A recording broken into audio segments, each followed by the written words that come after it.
So please tell us about your work for documenting the war crimes in Ukraine, as I know there are about 26,000. Even more. Now we have 28,000 in together initiative Tribunal for Putin, because Tribunal for Putin is not only Center for Civil Liberties, it's joined more than 30 different human rights organizations from whole the region of Ukraine. So it's cover whole the territory of Ukraine, even occupied region. So we started documented war crimes in 2014 when Donbass occupation happened and occupation of Crimea happened. So in that moment, we started collect all the evidence and testimony about war crimes and about political persecution, which mostly happened in Crimea. So we have this experience. At the beginning, we sure don't have any, we have only desire, but don't have any education about that. But our colleague from Croatia, from some Latin American countries, propose us to educate us, to studying us how to do that right. And after our first field mission in Donbass, we accept their proposition and going to exactly different Bosnian countries like Croatia, Serbia, Bosnia and Herzegovina, Kosovo, to study what kind of experience they have, what kind of methodology, and what kind of problems can be with that. So human rights defenders have a few studies too there, and we started documented war crimes, and whole the 8 years together with other organization, we joined coalition and documented war crimes in Donbass. Now, 24 February changed it. All the territory of Ukraine started to be a big, big territory of war crimes, because each territory was not occupied, but they shelling, they under attack of rockets. So still we can exactly make a system analysis about what kind of object is shelling, what kind of target they choose, and is there civilian or military. So all of this information put in one database, which you exactly can see at t4pua.org. In online, we give fresh statistic about different kinds of war crimes and hold the method of documenting. And how many people from your organization and other organizations worked to collect such huge amount of information? So in our organization, it's working staff and some volunteers, because a lot of people want to support this process, and they go into special training about that and going with our staff to field mission every week. Now every week, because before that was every day. Now it's more information about or people return from evacuation to the place of war crimes. And they can give some testimonies, because before that we go into the each points which was occupied or was shelling in the Kiev region. We're responsible for Kiev region, like in field mission. So in our organization, it's working 10 people, but all other, if we collect all the people, we have near 15%. It's operator of database, which exactly put that in database, gives the characteristic, gives the qualification, what kind of crimes it's concrete, give the most specific qualification, and all other, I think it's near 70 from different organization, because different organization responsible for different region. For example, in Kherson region now 2 groups working, in Chernihiv, for example, 1 group working. So like it's near such collect, but a lot of people collect evidence and give us from foreign countries. I mean, for example, in Moldova, we have such group of people who met Ukrainians there and collect evidence and testimony from people who are refugees now in Moldova. And tell us, please, more about this project, Putin's Tribunal for Putin. What does this mean, and what's the goal of this project? One big idea is, if we are not stopped and don't give a justice, don't judge exactly these war crimes, it will be growing. because before Ukraine, that was Syria, that was Chechnya, that was Georgia, that was Moldova. So Russian forces do that in many places, in many countries, in many different operations, but nobody answers them. Nobody judge their war crimes, which exactly they now, in concentrate way, bring into the territory of Ukraine. So main idea, we need to give the judgment, we need to give the exactly justice for each person who's suffering from war crimes. So that means that whole the thousand of these war crimes need to be investigated and need to be put in the court, which exactly they give answers who is guilty and who need to be arrested because of that. So that means that any Ukrainian or other like justice system don't give this answer because it's too many cases. That's why we collaborate with International Criminal Court, which covers some of them brightness. But if we will speak about main idea, it's International Tribunal of Crimes of Aggression. International Criminal Court not cover it. We exactly don't have in the world any mechanism of international judgment who exactly covering this type of international crimes. Last time that was judging in tribunal, Nuremberg Tribunal and Turkey Tribunal after Second World War. So that's why it's important exactly have an international separate tribunal against crime of aggression. Crimes of aggression, it's exactly crimes of make a political decision, started a war. So responsible for that decision, it's exactly head of authorities of Russia Federation, like Speaker of Parliament, like or President of Parliament, President Putin, exactly, Minister of Foreign Affairs Lavrov, and management of exactly different services like secret services, like all of these concepts of security, Russia Federation, exactly who support the idea to make not only full invasion, but started war in 2014 in Donbass and Crimea. So that's really important, and we need to separate this model because we don't have it anywhere in international mechanism. But if we will speak about whole the thousand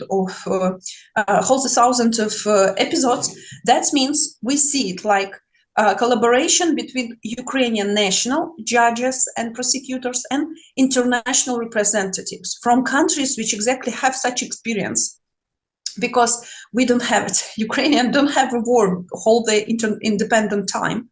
So for us it's new, and our prosecutor, our judges don't have experience really needed in this situation to judging such cases.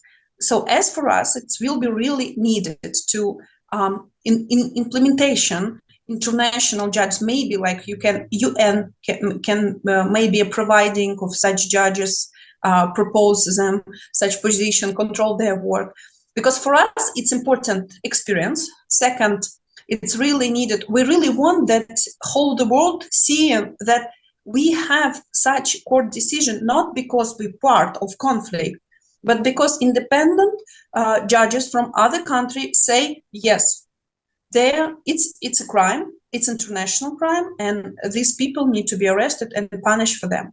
Your goal is somehow not only to present the information, but also to create such a tribunal, such an international court. Yes, because whole the international mechanism before was not exist. Was the people who exactly were a people who exactly feel that we need to do that. So Ukrainians feel that it's our responsibility, because we the same not react like neighbors. Sure, we react and support Georgians or Moldovians or so forth, but still we are not reacting such international big system, you know. So now we see this like our responsibility, push this process, lead this process to have this international tribunal. And you also proposed the expelling of the Russian Federation from the UN Security Council, where Russia has a veto vote. Yes, because it's special status. It's really interesting story, because a lot of countries whole the world, not only countries from Security Council of UN, but a lot of countries like think that Russia Federation equivalent USSR, because like before that was USSR, that was huge, and now it's Russia Federation, same huge. But USSR was 15 different republics, all of them. Now it's independent country. Belarus and Ukraine at the beginning have separate vote, separate voice in General Assembly of UN. But third voice of from Soviet Union time, that was USSR, like all together. And all other countries who, after broken of USSR, was going to UN, they they do that like a special procedure for that. Only Russia Federation just built like, okay, it's same like USSR, so they have hold the position which USSR before has. So it's really big problem for understanding that we don't have exactly procedure which Russia Federation passed to come in the place of USSR in the with voice who can make a veto in Council of Security. So that means that exactly Council of Security need to make some decision, because they have some in statute. So UN, they have such position that country which exactly involved or who is exactly aggressor in some conflict, they can take a part in voting about this conflict. But still, Russia Federation blocked International Tribunal about MH17. Russian blocked a lot of different questions which exactly connecting with the security system. So now hold the security system blocked, international security system blocked, because Russia Federation have a right to put the veto, but exactly Russia Federation not confirm that it's their rights after USSR.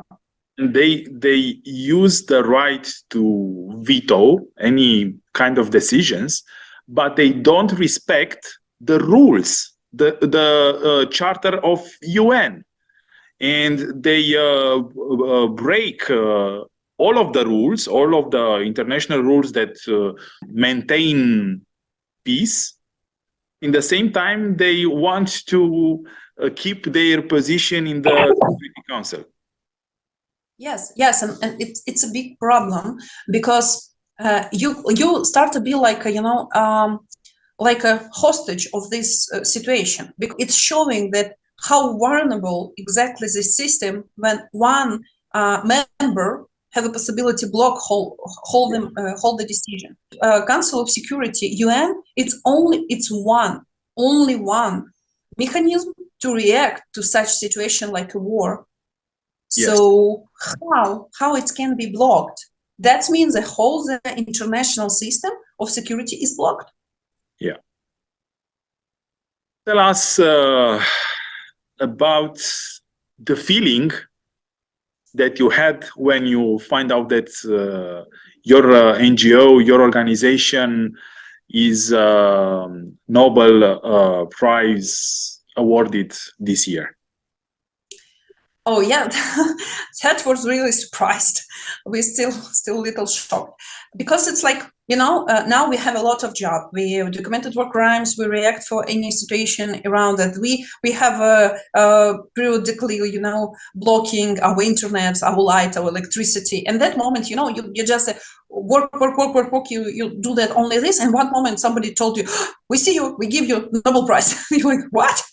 But so it's really interesting, because first of all, we was really honored. It's totally that feeling that what you're doing, it's really important, and now it's like all the people know about that, not only you. It's really important. But Nobel Committee of Norway, they give really good decision from other sides. In Europe, have some problem with the role of civil society in prevention of war. A lot of civil societies, political party or some states don't care about opinion of civil society. And civil societies or like NGO organizations, they always trying to like dog watch in such risk situation, like for example have a business with country who cut their own rights, human rights inside the country. It's Russia Federation or Belarus or other place. So, and for Norway Committee of Nobel, they trying to highlight exactly this role of civil society, even in such deep and concerning situation like regime Putin and Lukashenko, and like a war, which exactly this regime started. So our partners like Memorial and Vesna, which exactly Ales Bialiatski founded in 20 years before. So all of this, it's our usual partners in this situation. We work with them like a lot of years. We know each other, and all of them, they not only do, they not only sitting inside their country, they do a lot trying to stop this aggression. So for us, it's important that we are civil society. It's important that we are human rights defenders. So it's back again in the main discussion that human rights is system of prevention of war. If you like go into political compromise and like good like oil and gas prices, like give them possibility, don't be punished of cutting of some rights or freedoms of liberties. So in that moment, Nobel Prize putting that again in the main eagle, that guys, no, civil society, human rights defenders, and human rights standards, it's exactly what we need to keep the peace and prevent exactly such war. So it's huge responsibility, we feel it, and so we're really honored to be together with our partners here in this place. We hope that its attention help us like create this international mechanism of prevention of war much quickly, and help to protect our partners in Belarus and Memorial, because you know that Ales Bialiatski, together with 5 other members of board of Vyazna, sitting in the jail. Bialiatski second time. That Memorial was blocked and was exactly cancelled their registration. And at the day when they was announced, they take exactly received the Nobel Prize, Russian Supreme Court take their property, main place where they keep hold the archive of crimes during the Stalin time.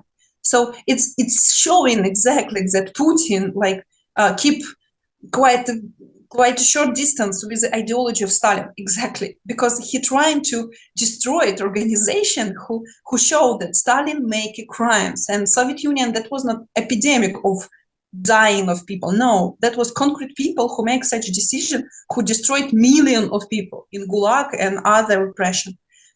So I hope that it will be help them. Someone could say, look, that's why Russia is the next Soviet Union, because it has the same behaviors. but it's not good opportunity, give such behaviors like place in Council of Security of UN. Exactly. So but it was let's say a cynical joke, but the behavior of Putin is quite similar with the dictatorial behavior of the Soviet Union. It's not only like Soviet Union style, but it's style of imperial monarchy. So when around of you decided that this country in your like sphere of interest, that's why this country need to act like you want. So it's like not respect independence, not respect the exactly sovereignty of each of this country. And it's not only with Ukraine, like Romania, Bulgaria, and Polish, Finland, Baltic country like Lithuania, Latvia, and Estonia.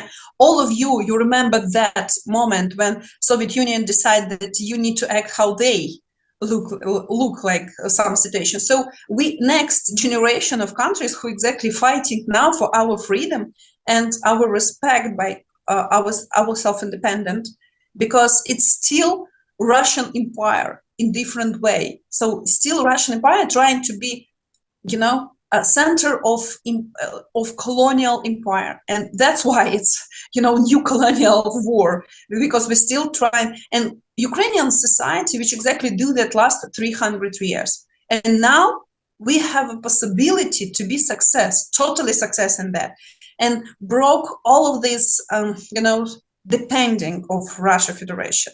That's our main idea. We choose our way. That's democracy, respect of human rights, respect of rule of law.